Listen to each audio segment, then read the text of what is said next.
Okay, hi. Hello, how's it going? It's Wednesday, I think. It is. It is Wednesday, March 18th, 2020. And we're here to talk about comics.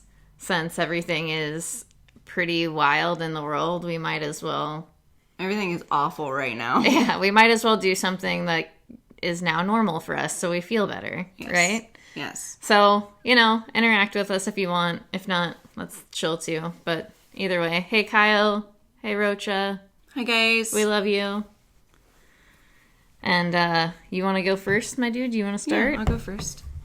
Okay, so I have Dragon Age Blu-ray. This is issue number 3. This is the last one in this little tiny series. And this ties up the storyline of Fenris helping this little mage find her father, who is a Teventer mage. He basically owns a bunch of elves and uses them as slaves and stuff. And Fenris is going around killing all of them because he is an elf who at one point was taken as a slave. This issue has the origin of how he got the marks on his body, which I really enjoyed because in the games you only get the story of it, and even then it's like kind of brief. Like, he doesn't go into it because he doesn't like talking about it. But you find out that, it's to protect his family, which eventually in the games you find out that when he does have this ritual done on him, he loses his memory. So he does it to protect his family and then forgets who his family is. Yeah, that's awful. It's very his story is very, very sad and tragic. But with that, you also discover that the markings on his body are being done to other elves, and they're being used essentially as bombs to destroy people who are against him and stuff. But it kind of feels like it's going to lead into another series, like another small one, which I'm excited about. But yeah, it was very, very good. I have enjoyed every single Dragon Age series that I have read. I believe they've all been done by the same person, like written and stuff. Yeah, that makes sense. I know the art is always done by the same person, and the cover art is always done by Sashin Tang, who I just love so much. But yeah, that's it. And I'm going to keep going because I actually had quite a few comics this week. This is also the last issue of this series. This is Heartbeat by Maria Lovett. This ties up the story of how our main character is pretty much just a bad person. All right. The entire series, you kind of are led on thinking that she's being tricked into this whole weird, like, bloody sexual love affair with this guy who likes to drink blood from pretty girls. Okay. And it's really her. She's just a bad person. She's just evil. She kills just because. And then they decide to, kill together. All right. Yeah, it's weird. It's bloody. I still don't really... That's a lot. Yeah, I just don't really, understand it, I guess. But the art was so good. Yeah. The art is so good. And I guess, I enjoyed it overall. It was just, I'm very confused on the point, I guess. Yeah, it was just, I don't know. I feel like a lot more could have been done to make the point of it more clear. But then again, it also is a story that was translated. So maybe in the original story, it made more sense, the way it flows. But, I love anything that Maria Lovett touches, so I liked it. All right, so then I have Superman's pal, Jimmy Olsen. This is issue number 9. I really don't want this book to end. I read it, one of my first books, just because, I was having a bad time yesterday. I did comprehend a little bit of it. There were the little short peanut, one-off little things, and one of them... I love when they do that. She's, building a guillotine in the back as they talk to, their brother, who's, kind of just supposed to be this rich dude who doesn't care about anyone else. The little suit is yeah, the suit is great, and he's talking about how he wanted to give him dollars for bugs, and Jimmy was like, I just want the bugs.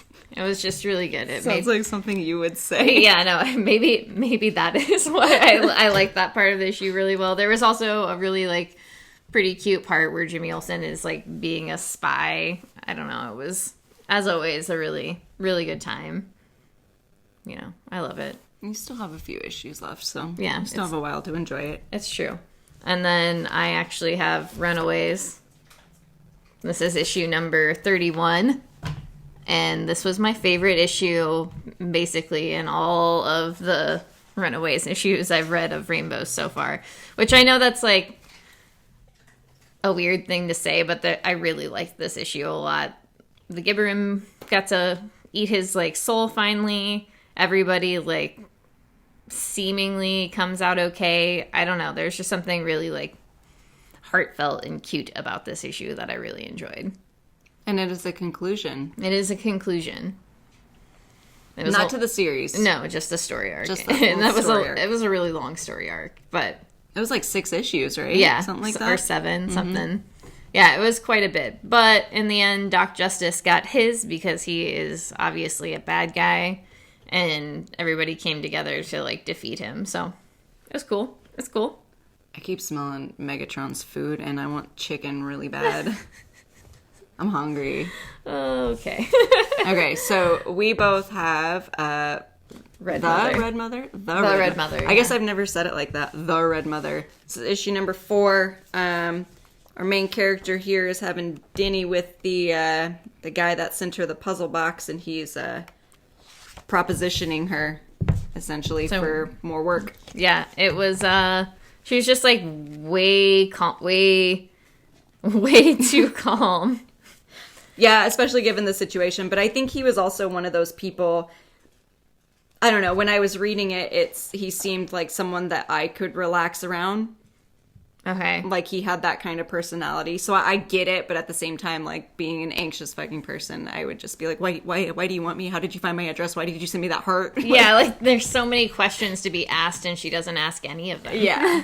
It's just like, all right, I'm gonna have dinner with this dude. It's totally chill and normal. Like, I don't think so. Especially, you know, when you're seeing shit as well. Right. Like, your boyfriend just disappeared. You're just, I don't know. It did seem kind of strange, but... I feel there's more to it. Yeah, there's definitely more to it. There's more to this guy as well. I think he has something to do with the weird cult. Yeah. I got dirty-ass fingerprints all over my comic because I can't stop touching my greasy face. I've been trying to, but I can't. It's a rough one. Okay. Okay, I'll keep going. So after Red Mother, I have the Red Border. So there's this new line called AWA Upshot. I assume it's just like mostly horror or like horror-esque stories. So I picked up the first 4 that were released today. This is one of them. This is a story about a woman down in Mexico who ratted on some gang members to the police.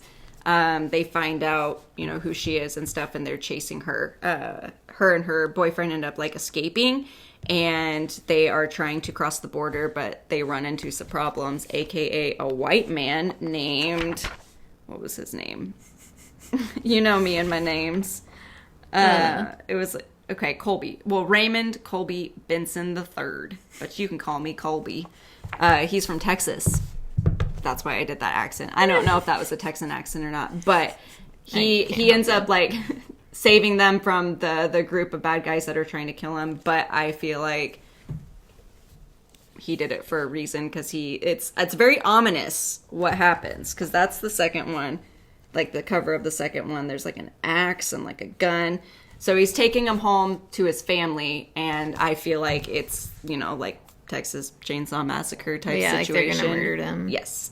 That is what it feels like to me. So I am going to continue, I think, picking them up just because it's, you know, each one is like 4 issues long, so it's not too much. Yeah. And I don't know. It was entertaining, I guess. Same with this one, which is Hotel. This is from the same line, 4 issues as well. However, I feel like this is... Hell. Yeah. Hell is just all in red. But I feel like this one's going to be an anthology. Okay. The way that it's set up, because you have some guy who's like a narrator, and he's saying, you know, like, oh, what happened to the woman in room 1? There's 4 rooms in this hotel, 4 issues in this, and this one it focuses on just the woman who is pregnant, runs away from her abusive boyfriend, husband guy, I'm not sure, but she keeps having these like insane dreams of her baby, like, trying to help her. Like, I don't know, it's very, very strange, but then she keeps waking up with like blood on her and she can't figure out why. But yeah, it's I am going to keep reading this because despite the cheesiness of it, I really enjoyed it. Because I feel like the second one, which is going to be this one clearly, is this guy who's like, hey, I'm in room 2. You want to come hang out with me? And then, you know, his woman's like, I'm his wife, but he just looks shocked about it. Like, I feel like, you know, that's going to be the second story, is like him and his wife, who is very clearly supposed to be dead. That's what I got from it. So, I don't know. I think they're very fun. You know, they're not necessarily like good, but they're enjoyable. Just, yeah. Oh, that's cool. That's good. Nice thing to lose yourself in. Yeah. All right, so then I have Family Tree number 5. This, I guess, basically wraps up this story arc right now. I don't know if number 6 is attached to it. My bad. It doesn't tell me when it comes out. But regardless, through the last several issues, you've been watching the young girl go through this transition of turning into a tree. The whole time her brother is the narrator, kind of talking about what's going on and how they were like kind of watching the end of the world happen. And basically this concludes like the beginning of the story and like how everything happens and transitions to what is going to happen. Like how the future is kind of just like this weird post-apocalyptic world thing. I was going to try to make a post-apocalyptic. That was going to be my tree pun, but I didn't feel like it was very good. But I said it anyway, so you guys... So it's already been said out loud. Yeah. But yeah, no, I feel like it was a little like slow within the first like 2 issues, but after that it really kind of ramped up, and I really loved that conclusion and the Are you booing my tree pun? Rude. I really enjoyed like where this book has that potential to go. Kind of like that idea of like plants taking over the world, and like she just grew into like this giant tree. It's the prequel to The Happening. But better. But better. And then I have Bitterroot. This is issue number 7. And to be completely honest, I just need to reread this series and read this issue again, because it just kind of gave you flashes from different time frames in the bad guy's life, and basically what drove him to be like this horrible horrible grief monster, and like what that actually really means, because there is another character who has been infected and they thought they had cleared him, but he is still infected and just feels all of the grief of basically everyone. So, okay. Which is, driving him to be a monster. Right. So yeah, like I said, I just need to reread it because it was just like, I feel like there's a lot of information going on here, and I'll have time. So yeah, so much time to read things now. Much time to read things. And then next, we both have Artemis and the Assassin. This is issue number 1. This is, oh, I didn't realize Phil Hester did the art for that. Anyway, sorry. This is about a time-traveling assassin named Maya, and I just didn't really enjoy it. Which really sucks because it's the same writer who does The Butcher of Paris, which I did really enjoy. Yeah, so. Same. I don't know what I didn't like about it, but there's just something, maybe it felt like a little cliche, or like maybe my brain just wasn't in the right place when I read it, but I just did not. Yeah, wasn't my cup of tea. The art, I think I really enjoyed the art though. Yeah, I didn't mind the art either. And And I didn't mind, like, the second half of the book. I don't like the assassin. Yeah, I think that was a feeling I had too. I don't know, very entitled. Sorry, it's a weird thing to say about an assassin, but I just feel like that's the main reason I didn't like it. Like, I like the idea of an assassin going back in time and killing bad guys. Like, I don't know. It was interesting, but I just didn't like the way it played out. Yeah. Understandable. Yeah. All right, you want to talk about Archie? I guess. Okay, so this is... Are you going to take this off your poll? My sleeve. I want this Katie Keene thing to be done with because I want it to go back to the mystery of, you know, who killed... I can't even remember who it was. Melton's dad? Charles Melton, the guy who... Yeah, I think it was... That does sound right. Yeah, I can't... Yeah. It's been a while. Yeah, but they just, they keep going into these storylines with women that I just don't understand the point of it because, like, the first half, like, what was it, issues, like, 701 to, like, 706 or something like that, it was all one storyline, and then it's just everything that's been happening since then has nothing to do with that storyline, and I want it back.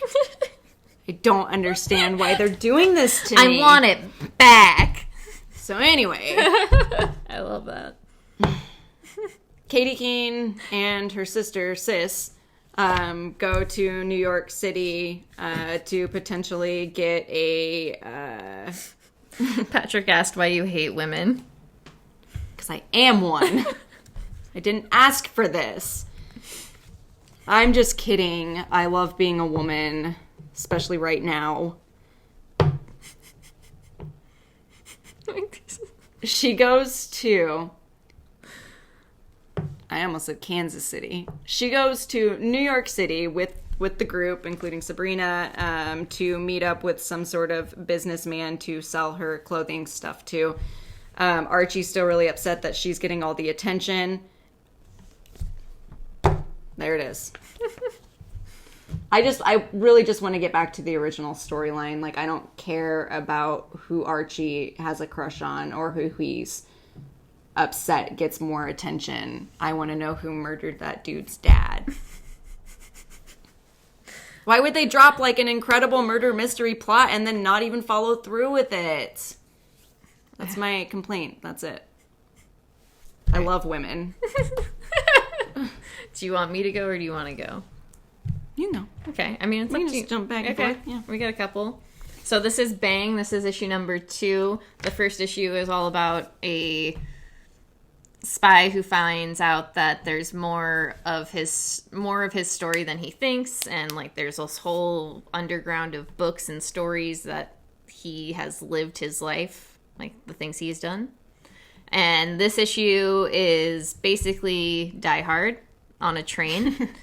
And it is absolutely, I love it so much. I love Die Hard, first of all of them, even the last one where Die Another Day or something? No, wait, that's a James Bond movie. Yeah. Die Harder? Now I can't remember what it's called because you keep saying stuff. If anybody has the name of the last Die Hard movie, just throw it our way so we don't seem Patrick, so dumb. Please help us. Anyway, I just love when he, like, ramps the police car into the helicopter.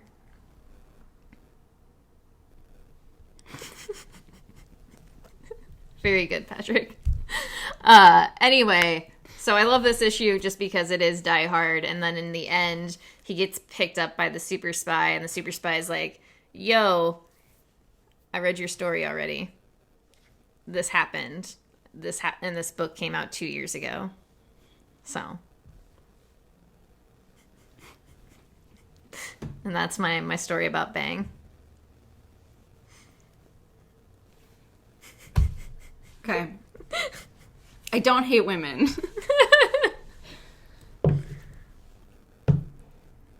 I'm not even going to talk about that anymore. Okay, so yes. This is... God damn it, every single time.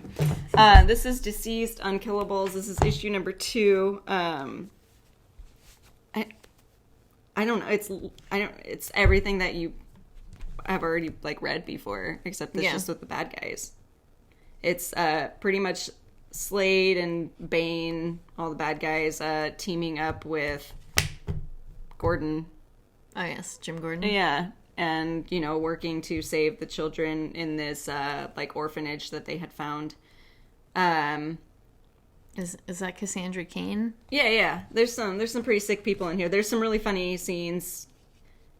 The bad guys all, like, start warming up to the kids, and the kids just love them and stuff, and so...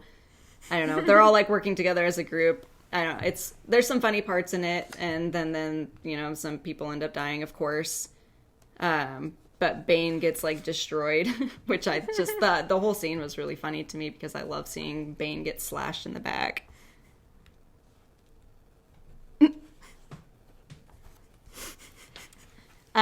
But yeah, so I mean, this is if you read the first part of Deceased, this is exactly the same, but there's just some bad guys in it instead of all the good guys. So that's it.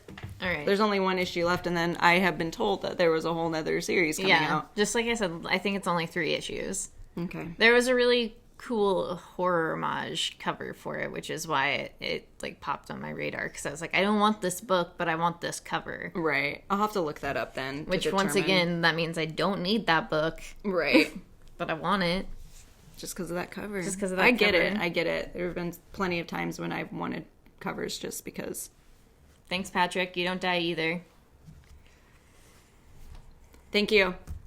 So then, to get us out of talking about covers of comic books. He's like, I gotta go, guys. Just stay safe. This is Something is Killing the Children. This is issue number 6. This is coming back from like a short break, the end of the last story arc.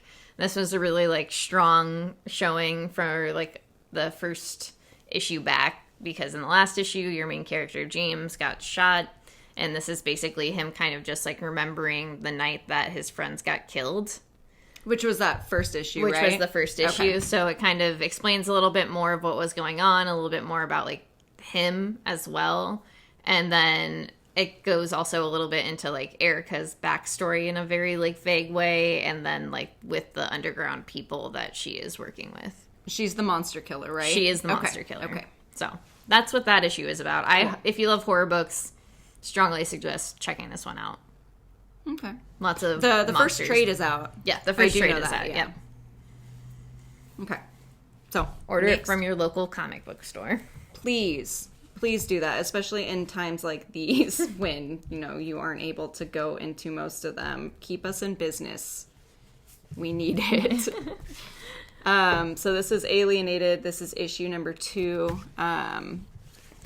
I'm not gonna lie, this was one of the books I read last night, and my brain just was too scrambled to like comprehend. Okay, so I will try to explain how I remember it. Okay. Because I feel like I have a pretty good idea of what's going on, but as I'm explaining it, we'll determine whether or not that's true. So in the last issue, we discovered that these 3 kids, all named Sam, were in the woods, and they came across some sort of alien thing where they are now connected with their thoughts. This alien thing happened to absorb, I guess. I'm just going to say absorb because you never know like what actually happens to the kid. The bully at the school, whose name is Leon. So in this issue, they're kind of dealing with the disappearance of him and whether or not this alien thing who they're able to carry around is actually dead, or if he just became a part of the alien somehow, because the alien is projecting Leon's thoughts onto the kids. And they discover that, they discover that with this alien, they can not only read each other's thoughts, but they can inject themselves into other people's thoughts and make them see things that they want them to see. The new kid at school, Sam, he's the one who's been doing like video blogs and stuff, trying to get people to think for themselves and not, you know, have the government do things for you, like blah, blah, blah, that kind of stuff. He has discovered that he can put up a firewall essentially in his head to keep the other 2 from reading his thoughts. So he's a bit of a bad boy. He's been doing some things that he probably shouldn't be doing. But that's what I got from it. Yeah, no, you definitely did a better job of like I said, I read it and like I feel like I grasped it, but my brain just like didn't put it all together. So it's just like jumbled thoughts in my head. No, honestly, I'm surprised that I was able to get that much from it because I had the same problem. Like, I had read it and I was like, cool, a book. But I don't feel like I actually... I feel like that's exactly what I did with everything I read last night. Like, that was whatever. This is a book. I read words, right? Yeah. So I'm glad that I was actually able to understand what was happening. But, with all of this going on, there is a police investigation happening because of the kid's disappearance. And they are all involved in it somehow, so... where that's going. Yeah, I'm just gonna probably reread that today now that my brain's a little more clear. Yeah. Do you want me to go or you want to go? I know. Okay, you go. Wait, how many do you have left? I've got this and then that. Okay. Yeah, I'll go. Okay. I'll do a couple. So here's more from that line. This is Archangel. You can say arch or arc. Either way, it's the same word. This is Archangel number 8. Archangel. But it's actually issue number 1. It's just number 8 of the Archangels and his story. Sorry. This was a weird one. This is, I assume, about a hitman. It's weird because I didn't really get a lot of information from it. Okay. I just know that there's a hitman, some sort of ritualistic murder, and an angel. All right. Who has to do with the murders. Yeah. It's very strange. Amazing. It's kind of all over the place. He's, the main character is looking for this guy, goes to a town, asks around, and they're like, oh, he's out in this cabin in the woods. Like, we don't know, like, when he'll be there or how often he's there or where else he could be. He goes out there. There's, like, a whole group of people that are murdered. And then somehow, like, the angel number 8, Archangel number 8 is involved with it.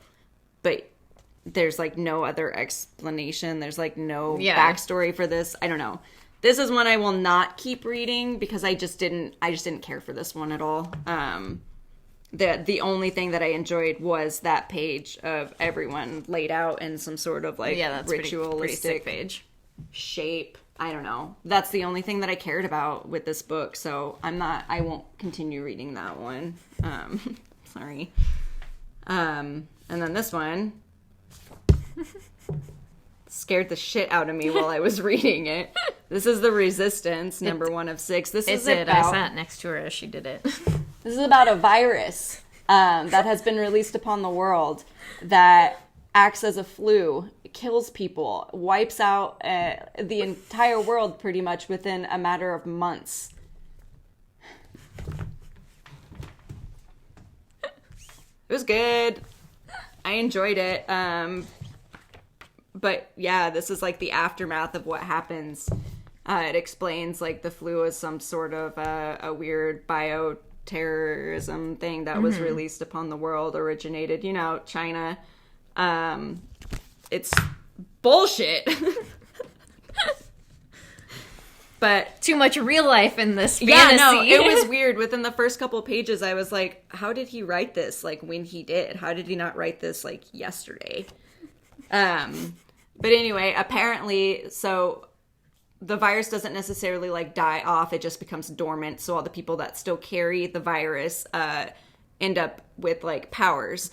Which I'm honestly hoping that this is what happens. Because it would be sick if, like, everyone who had gotten sick had powers. That's a life I want to live. If we're all gonna lose our jobs, we might as well get superpowers out of it. I gotta make money somehow. If I'm not saving the world, what am I doing?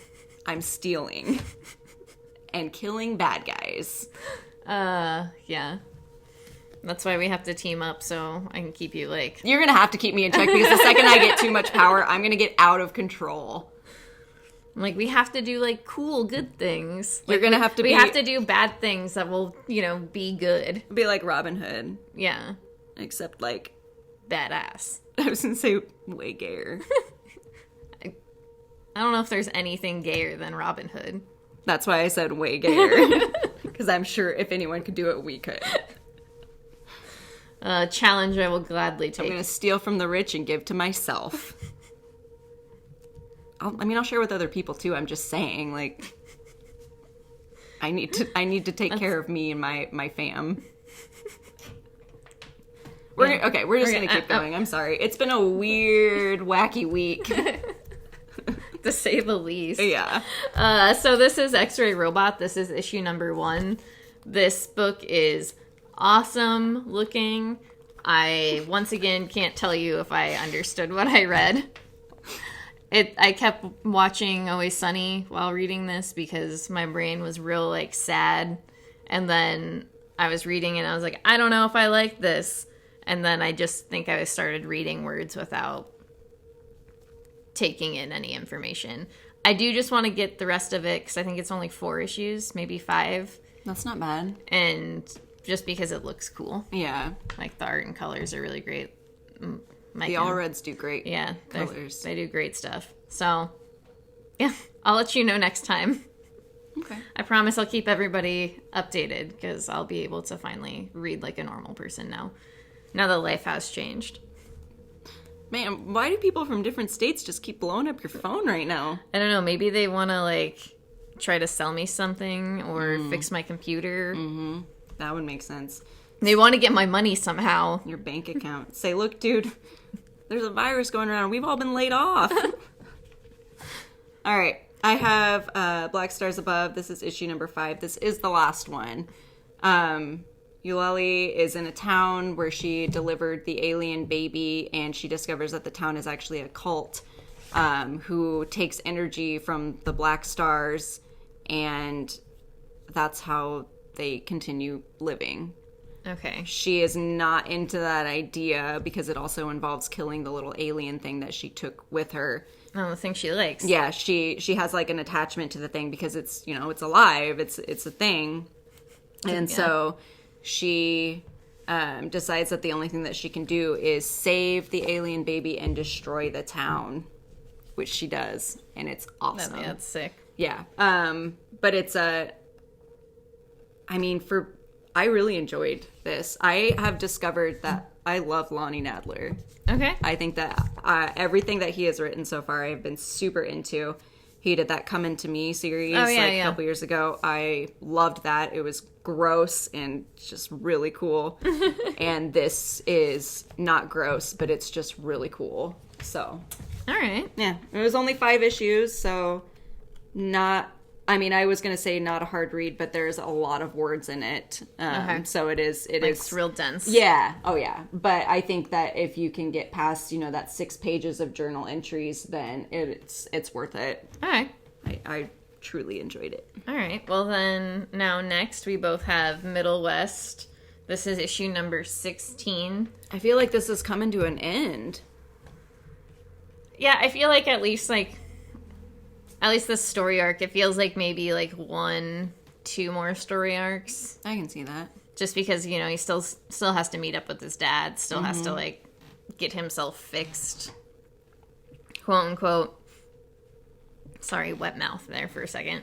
In this particular issue, the kids have been trying to steal things and trying to come up with a plan to escape their slavery for this farm. Mm-hmm. And they decide to enact their plan, and it does not go the way they think it would necessarily. It kind of backfires on them. A little bit, yeah. And that's all I really want to say about it. Yeah, because you can't really say much without spoiling what's happening in the rest of the story, but pretty much Abel is taking charge. Yeah.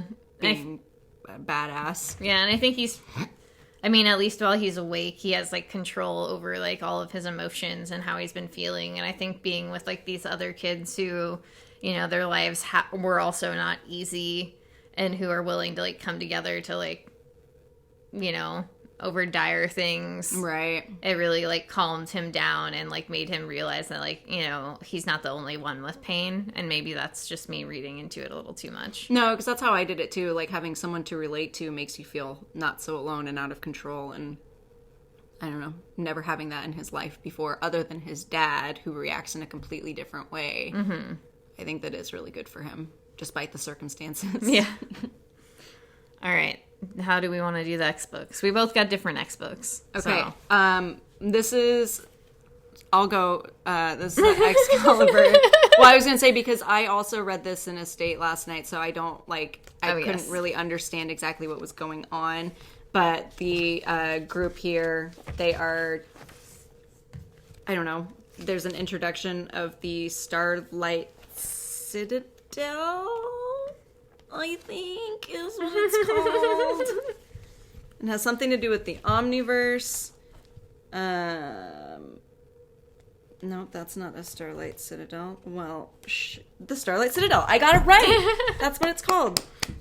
So if I know about it correctly, Captain Britain is supposed to be able to have access to it, but for some reason Betsy cannot. So she's kind of struggling with that. And then the Saturni, I don't know how to say her name. I know who she is, but I don't know how to say her name. She is like the leader of the Starlight Citadel, or like the goddess or whatever. She created like an alternate group of Excalibur. I gotta show you Gambit's little tiny little legs here. No. What a weird. Yeah, it's very weird. But yeah, so I kind of know what's going on, but I kind of don't. I know that it has something to do with like an alternate version of the Excalibur group and the Starlight Citadel, and how Betsy is not allowed to get there, but she has a whole nother team. We'll figure it out. It'll come together at some point. Sorry, I'm not very good at explaining X books right now. All right, this is Xforce. This is issue number 9. I understood this one. Okay. So Domino has been resurrected. She doesn't remember any of her time that she was like under the knife. Okay. Which everybody thinks is weird because she was talking about how she wanted to remember those things. So then Beast, it all kind of starts out with them all hanging out at a bar, and then Beast is like, hey, Wolverine, come do some shady shit.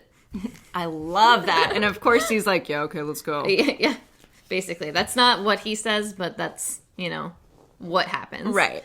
So he sends Kid Omega, Domino, and Wolverine to some place. Some shady shit. The presidential manor in Terra Verde to figure out what's going on, and Kid Omega tries to walk through the barrier and can't, and they figure out that there has been some sort of like invasive plant overtaking the whole manor and including the city around it. And they think, I don't know if they think it's Black, like somehow it's involving Black Tom because of his connection with Krakoa and how he like doesn't want to like have Krakoa on like in his mind 24/7 and like having these feelings and like talking to him and like basically always being around. But that's just my theory. Okay. Regardless, Beast is doing shady shit. Fuck yeah, Beast. So cool. So that's my breakdown of X-Force issue number 9. Be careful, dry hands. My hands are so fucking dry. So I just have one last thing. It's not really, I mean, it says comics and graphic novels, but it's just a book. This is Notes on a Case of Melancholia or A Little Death. This was written, I guess not even written, like just drawn by, what is his name? Nicholas Gurewitch. But it looks a lot like Edward Gorey stuff. It's a really, really, really cute story. Well, I wouldn't even say cute necessarily, because it is really dark, but it's a very well written story, drawn really well. I really, really enjoyed this. There's no words whatsoever. So it's a story that's just through pictures, which I love when stories are like that. Yeah. But yeah, it's basically about being alive and then dying. Wow, life. Yeah, just life. But through the eyes of the Grim Reaper's therapist. So I loved it. I thought it was fantastic. I only got it because they were like, oh, it looks like Edward Gorey art, and I love Edward Gorey, so that's it. And it came through on you. It did, yeah. I was very pleased. Well, good. Yeah. Because normally, anytime I get, like, just a regular book where they just say, like, oh, it's like this and this, I get it because I get excited. and then it's just kind of bullshit. Yeah. But no, I really, really enjoyed it. Ugh, my hands. All right, I think that's it. That's all we've got. So, we don't know what's happening in the future. Everything's changing day by day. So, we'll post our picks and polls today. Hopefully, we'll be able to get our books next week. But otherwise, if not, maybe we'll try to make some other sort of content since we've already been in each other's bubbles. Well, keep you updated because if anything happens, we will be quarantined together. Because we are together every day. Yeah, so joke's on us. Yep. And this is what happens when you have friends. Anyway, we're wishing you all well. We hope everybody's doing all right. If you can, shoot us a message. Tell us what you're reading. We'll tell you what we're reading. And maybe now that life's kind of normal, not normal, we'll be able to focus when we read. Maybe. We'll see. But thank you as always. We love you. Go buy comics if you can. If not, read some digitally. Do what you can. Yes. All right. Support people. Bye. Bye.